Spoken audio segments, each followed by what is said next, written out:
If you're looking for what to do in Japan and you're frustrated, this is our simple 15-day plan for a first-time visit to Japan. On day 1, you'll be arriving into Tokyo. From the airport, one hack that I would definitely recommend is to send your luggage to your hotel. It just frees you up, and if you follow this itinerary exactly, you can even send the luggage straight on towards Osaka. From the airport, you can head straight to Asakusa to see Sensoji Temple.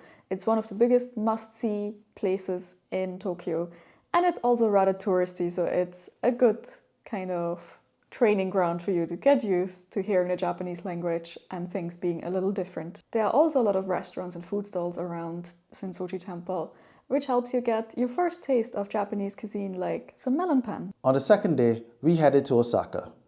This was because in our plan, we want to use Osaka like a second base, where we'll have day trips from there before spending the last half of the vacation in Tokyo as well. From Tokyo, we took the Shinkansen, also known as the bullet train, to Osaka. This is very quick and will take about under 3 hours to get there. The Shinkansen actually stops in Shin, Osaka. You have to go one more stop to Osaka to get to the main part of the city. We had our bags waiting for us in the hotel from the day before, and this gave us a lot of time to just explore the city. For the evening time, our main attraction was to explore Dotonbori. Dotonbori is known for its street food, especially its takoyaki, which is actually a wonderfully fried octopus. Yes, it tastes good. Trust me, you have to try it, as well as other street foods. And there's also lots of picture-taking opportunities. Visit especially at night because the ambience is just amazing. On day 3, start off by exploring Osaka Castle. It's easily accessible from loads of different train stations in the area, and also a very nice area to walk around. There is a park that encircles the castle, giving you plenty of time to also enjoy some nature if you need a break from the busy city life. The castle itself requires a paid fee to get inside the museum, but you are rewarded with a view from the top part of the tower. Afterwards, go to Umeda, a modern part of the city with lots of shopping opportunities, like the Nintendo shop, and also lots of places to get plenty of delicious Japanese food. One of the attractions located right in Osaka is Nintendo World Osaka, and this was how we suggest to spend day 4. We took the train there, and of course, it's a fairly huge amusement park where you have different sections, like at the time of recording, the Nintendo World that's open, as well as different Harry Potter themed and Jurassic Park areas. Naturally, we only had one day to do this, so we splurged extra for the express ticket because we had other things to do with our itinerary. If you're going to spend more than one day at the theme park, definitely don't splurge for the express ticket. Take your time and see the stuff. But if you do, yeah, the express ticket will probably come in very handy. On day 5, take a day trip to Nara. This is one of the famous day trips that you've probably seen on Instagram, and is definitely well worth a trip. From the train, it's either a short bus ride or short walk to the main UNESCO World Heritage Site, which is a huge park area with a lot of shrines that you can walk around and explore for the whole day. If you feel more like a bigger walk, you can even explore the primeval forests. Close to the car park, there are also several restaurants where you can have lunch. And then don't forget to also buy a snack for the deer.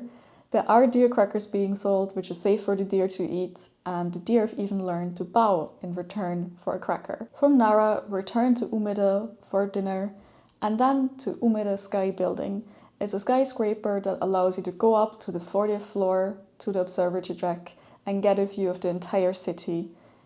We recommend doing it at night, where you may not see some details that you see during the day, but it's stunning to see the lights of the city lit up as far as you can see, the only darkness being the bay in the distance and the river. Now for day 6, we recommend this as a light shopping day. We didn't really have anything on the itinerary except going to various places we want to shop for souvenirs, because those are some important things that you may need on the trip. But we did have plans for the evening. We recommend, if it's still open, going to TeamLab's Botanical Gardens in Osaka. Now this TeamLab is a famous group that creates light exhibitions all over Japan and other parts of East Asia. This particular one takes place in a botanical garden and is absolutely beautiful during the night. You get lost in the ambience and the smells, and it was a perfect way to end the day. On day 7, take the train to Kaioken Aquarium, a large aquarium on the edge of Osaka. There you can see various marine mammals like penguins, really cute otters, seals, and also, of course, it being an aquarium, lots of fish and sea life. The whole aquarium is built around the idea of showing off the Ring of Fire, so you get to see creatures from all different kinds of places around the Pacific Ocean, and of course also Japan. The biggest attraction, however, is a massive tank at the center of the aquarium, multiple floors high, which is home to a lot of different really interesting species of marine life. You have hammerhead sharks, lots of rays, a sunfish, lots of different pretty colored fish that I don't know what they're called, and you have 2 juvenile whale sharks. Next to the aquarium is a large mall with plenty of places to eat and do some more light shopping if you like. For day 8, we recommend taking a trip up to Uji in the Kyoto prefecture. Now Uji is known for one thing, matcha, and you can get matcha combinations of almost anything that you can dream about.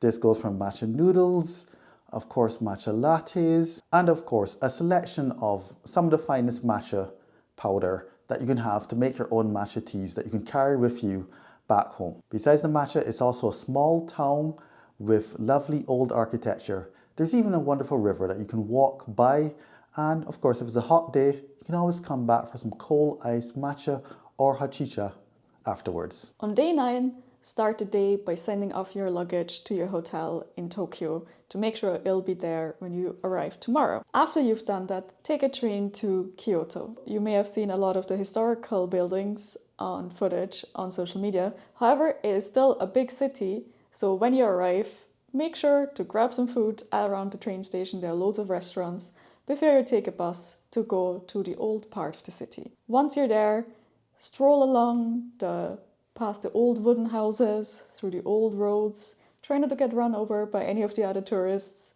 and make your way up the hill to one of the most famous temples. From Kiyomizu-dera Temple, you get a stunning panoramic view of Kyoto city as a whole and the mountains surrounding it. Once you're done with your taking in the views, there's of course also a lot of culinary options to fill your stomach as well. And once again, plenty of green tea and matcha. On day 10, you can say goodbye to Osaka and hello to Tokyo once again. We suggest you take the Shinkansen. If you didn't do it the first time, remember this time to get an ekiben. This is a famous boxed lunch that you get at the train stations. We suggest that you make your final stop be Tokyo Station. From Tokyo Station, you can basically just explore the large station. From Tokyo Station, it is very close by to the Imperial Palace. You can simply walk over to the gardens and explore the peaceful architecture and vibe of the area. After you've had your fill of perusing the gardens, you can go back to your hotel and your luggage should be there waiting for you that you sent the day before. On day 11, take some time to explore various neighborhoods of Tokyo. Start off by taking a train to Akihabara. Akihabara is known as nerd heaven because there are lots of huge malls that offer merch for and electronics for gaming, manga, anime fans, all kinds of different eclectic souvenirs, and also hard to find souvenirs since a lot of the goods are secondhand and probably sold out elsewhere. Afterwards, take a train to Roppongi area. This area is entirely different since it's one of the main business districts and high-rise districts. So as you walk around, you get the vibe of yet another completely different atmosphere. Once you're already in the area, walk on down to Tokyo Tower. As the sun sets, the tower is illuminated by the characteristic lights, or check the calendar, sometimes also by a special light show. On day 12, you can continue exploring Tokyo's neighborhoods. Next up, we suggest going to Shibuya, where you can go across the famous Shibuya Scramble. Also by the Scramble, there's a world famous statue of Hachiko. It is the statue of the famous dog who kept waiting on his owner for years after he had passed away. Of course, the main draw of Shibuya, food and shopping. Spend some time there to your heart's content and pick up some souvenirs and stuff for yourself as well. If you haven't, we recommend this place called Loft if you're into kind of stationery. It's pretty cool. Do check it out. But of course, don't spend the entire day in Shibuya. One of the secrets is the Tokyo Metropolitan Building. The Tokyo Metropolitan Building offers a view of the city. There's a free observation deck on the 40th floor, which if you're lucky, not only will you see a wide swath of Tokyo, but also maybe Mount Fuji. If you're going in the nearby future, you may also be able to see an exhibition of the 2020 Olympic Games. If you're hungry for more of Tokyo skyline, we recommend Tokyo Sky Tree. Now this is one of the tallest structures in the world. It's separated into two, where the first observation deck is at 350 meters and the top one is at a whopping 450 meters. From this location, you can see a panorama of Tokyo like you have never imagined or seen before. The tours for Tokyo Sky Tree happen both in the day and the night. We went during the night time. Even though the tours in the day are cheaper, I cannot stress enough how magical it looks at night. On day 13, take a trip to Odiba Island. This is an artificial island that was built on the edge of Tokyo and is popular with not just tourists but also locals who go there to do their shopping and also have lots of fun activities there. Part of the fun is the arriving. You take the monorail, which gets you across the Rainbow Bridge, which, as the name sounds, is a little bit like a roller coaster, simply because of the size and the turns you have to take to get on and off the bridge. While you're there, you can also say hi to a life-size Gundam robot sculpture outside one of the malls. Beyond the shopping, museums and other activities you can do on Odiba Island, you can also simply take a walk along Tokyo Bay to get some views of the other side of the bay, Mount Fuji if you're lucky, and simply take in the seaside. There are also often events happening on the island. On day 14, the exploration of Tokyo's districts continue, this time Shinjuku. Shinjuku is a popular entertainment district where there's lots of shopping, food and nightlife. There are various quirky things you can do, like say hi to Godzilla popping over a building, and a lot more down-to-earth stuff, like simply having a walk through Yoyogi Park. Yoyogi Park is a popular park not only because it once hosted parts of the Olympics, but also it's just a meeting place for local subcultures and lots of greenery. Close by Shinjuku, in almost walking distance if you're a walker, but you can catch the train, is Harajuku, where you can see more instances of popular new Japanese culture, as well as a thriving food scene. On day 15, it's time to leave. Depending on when your flight goes, you could go to the airport, drop off your luggage, check it in, and then take a short train back into Yokohama to do some little bit of last-minute exploring. In Yokohama, from Yokohama Station, it's a short walk to the seaside area. There you can walk around the parks, past the business districts, and also walk past the museums if you have the time. There is also the landmark tower, one of the famous iconic buildings of Yokohama, and a little amusement park. So while you're there, enjoy your last moments in Japan and sneak in some more Japanese treats before you have to take a short train back to the airport. So that was our 15-day itinerary for a first-time visit in Japan for Tokyo and the Kansai area. Let us know in the comments what you think, questions, thoughts, anything we missed that you think is an absolute must-see on your first-time visit. Also make sure to check out our cost video where we explained how much we spent on a 15-day trip and what little changes we made to the itinerary to manage our budget. Until next time, cheers from Wine and Rum.